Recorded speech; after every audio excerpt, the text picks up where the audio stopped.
অবিলম্বে 18টি জায়গায় rail subway করতে হবে। মানুষের সময় নষ্ট রেল গেটে করতে দিচ্ছি না, দেবো না। অবিলম্বে সিঙ্গুর আন্দোলন লোকাল চালু করতে হবে। দীর্ঘদিন ধরেই হাওড়া বর্ধমান কোর্ট ও তারকেশ্বর লাইনে রেলগেট, সাবওয়ে কিংবা ফ্লাইওভারের জন্য আন্দোলন চালিয়ে আসছেন মন্ত্রী বেচারাম মান্না। রেলগেট পড়া নিয়ে দীর্ঘদিনের সমস্যায় স্থানীয় মানুষ। অভিযোগ, একবার রেলগেট পড়লে তা উঠতে সময় নেয় 8 থেকে 1 ঘন্টা। ফলত তাড়াহুড়োর সময় প্রাণের ঝুঁকি নিয়ে রেলগেট পারাপার করতে বাধ্য হন সাধারণ মানুষ। কেন্দ্রকে বারবার বলা সত্ত্বেও কর্ণপাত না করায় অবশেষে হাওড়ার ডিআরএম অফিসের সামনে অবস্থান বিক্ষোভ কর্মসূচি ও ডেপুটেশন দিল তৃণমূল কংগ্রেস।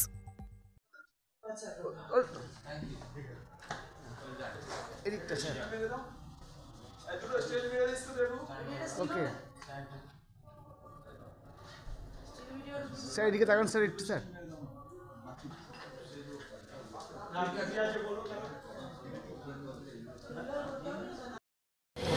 হাওড়া কল লাইন এবং হাওড়া তারকেশ্বর লাইনের ওপর 18টি সাবওয়ের আমরা ডিমান্ড রেখেছি।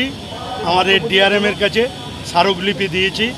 চণ্ডীতলা, মূলত চণ্ডীতলা এবং আমাদের সিঙ্গুর, হরিপাল এই ব্লক মূল্যি লাইনগুলো এই ব্লকের ওপর দিয়েই যাচ্ছে।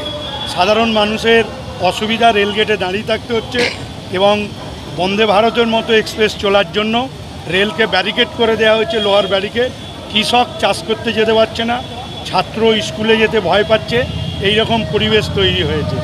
আর তার সাথে সাথে আমরা সিঙ্গুর লোকালকে পুনরায় চালানোর দাবি করেছি এবং ভাবাদিঘির সমস্যা মিটিয়ে দ্রুত বিষ্ণুপুর পর্যন্ত ট্রেন চলাচল করাতে হবে। এই দাবি নিয়ে আমরা যে স্মারকলিপি দিলাম, ডিআরএম সাহেব আশ্বস্ত করেছেন।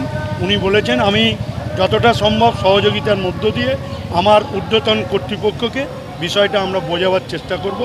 আমরা আমাদের ইচ্ছা, আমাদের আশা তিনি এই ডিমান্ডকে সহযোগিতা করে কাজ যাতে হয় চেষ্টা করবেন এবং এও তাই যদি না হয়, কিন্তু যতক্ষণ না হচ্ছে ততক্ষণ পর্যন্ত আমাদের এই আন্দোলন লড়াই জারি থাকবে। দাদা, আপনার সামনেই তো মন্ত্রী বেচারাম মান্না বললেন যে কেন্দ্র টাকা দিচ্ছে না, রেল বাজেটের অ্যালোকেশন করছে না, তার কাজটা হবে কি করে? আপনারা এমপিরা কি পার্লামেন্টে এই ব্যাপারে আওয়াজ তুলবেন? অনেকভাবে তুলেছি, আজ না কাল। সত্যি কোনো নেই তো, কিছু কোনো পয়সা নেই, কিচ্ছু নেই। 100 দিনের কাজটাই করতে দেয় না তো একটা জায়গা। অসম্ভব নোংরামি হচ্ছে, আমি বলছি। এই নোংরামিটা কিন্তু আমরা ছাড়বো না, প্রতিবাদ করবো, আবার প্রতিবাদ করবো। 31 তারিখ শুরু হবে, আবার বলবো আমি। এই যে এরা বলেছে কথাগুলো, সেটা আমি বিশেষ করে বলবো। ও আছে, আমাদের সঙ্গে রয়েছে, বলতে হবে। কিন্তু বললে কিচ্ছু করছে না, আমি বিশ্বাস করে আমি বলছি কিচ্ছু করছে না, কোনো রকম না।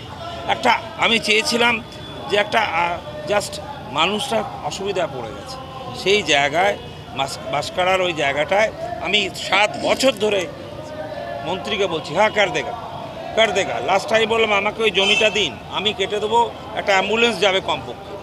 হ্যাঁ ঠিক আছে প্রসূনজি, একদম মিথ্যা কথা চলছে। আর কেন আমাদের করছে না? কেন মমতা দিয়ে এমন লড়াই করেছে যে হেরে চুরে চলে যাচ্ছে, তো এই সুযোগ পাচ্ছে না।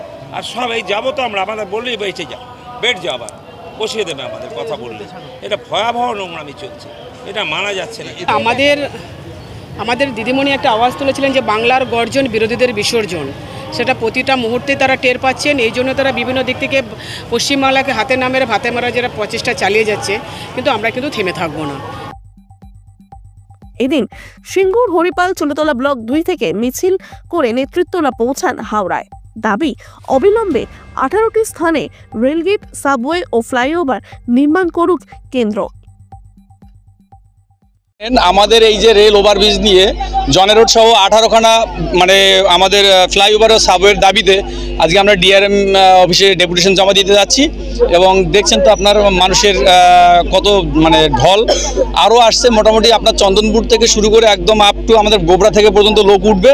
এবার আমাদের ওইটাই বলার যে আমাদের একটা বিহিত কিছু করতে হবে, কারণ হচ্ছে সাধারণ মানুষ যেভাবে ঝুঁকি নিয়ে ডেলি চলাচল করছে, আর রেলগেট পড়লে আধা ঘন্টা 45 মিনিটের আগে কোনো গেট উঠছে না। আমাদের বহুত সমস্যার মধ্যে দিয়ে আমরা আছি। আমরা রুগী থেকে শুরু করে যে কোনো কাজের ব্যাপারে, অফিসে থেকে যে কোনো ব্যাপারে আমরা গেলে আমরা সমস্যার সম্মুখীন হচ্ছি। এই জন্য এই সমস্যা থেকে নিষ্কৃতি পাওয়ার জন্য আজকে ডিএম এর কাছে যাব এবং আমাদের দাবি দেওয়া ওনার কাছে পেশ করব। আপনাদের কটা দাবি রাখছেন আজকে মূলত? আজকে আমাদের মোটামুটি ধরে দেখুন 18খানা আমাদের সাবওয়ে বা কালভার্ট, সাবওয়ে বলুন না রুরাল পোল বলুন, যেখানে যেমন দরকার 18খানা জায়গাতে আমাদের এই দাবি থাকছে। আমরা একটাই দাবি করেছি যে আমাদের 18টা রেলগেটে ওভারব্রিজ কিংবা সাবওয়ে আমাদের করে দিতে হবে। মানুষের দুর্দশার কথা রেলকে ভাবতে হবে। রেল তার নিজের জায়গায় রেল চালাবে, আমাদের তাতে কোনো আপত্তি নেই, কোনো কাজে আমরা আপত্তি করবো না, বাধা সৃষ্টি করবো না। কিন্তু আমাদের দাবি পরের প্রজন্মের কাছে তাহলে আমরা ছোট হয়ে যাব, পরের প্রজন্ম আর আগামী দিনে তারা বেড়ে উঠতে পারবে না। তাই আমাদের দাবি থেকে আমরা সরবো না। বেচারাম মান্নার নেতৃত্বে আমরা লড়াই করছি, আমাদের সকল কর্মীরা লড়াই করছে। আগামী দিনে এই আন্দোলন আরও বৃহত্তম আন্দোলনের রূপ নেবে।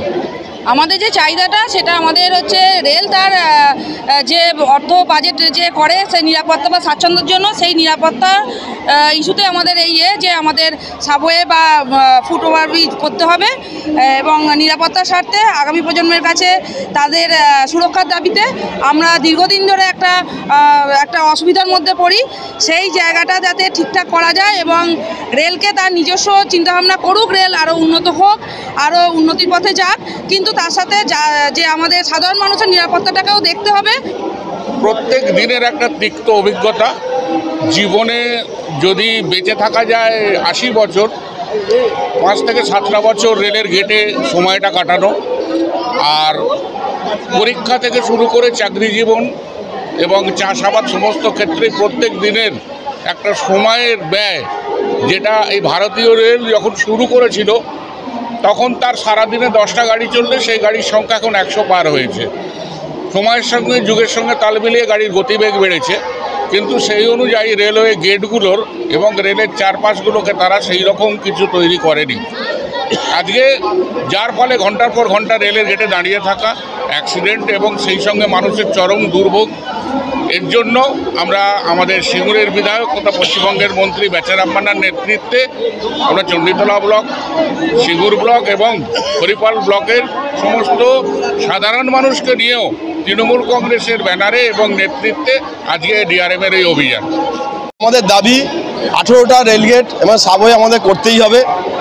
এইটা নিয়ে আজকে আমরা এখানে এসেছি। ডিআরএম অফিসারকে এই দাবি মানতে হবে, না মানলে আমরা আজকে তো আন্দোলন করছি এবং বড় বৃহত্তর আন্দোলনে আমরা যাব।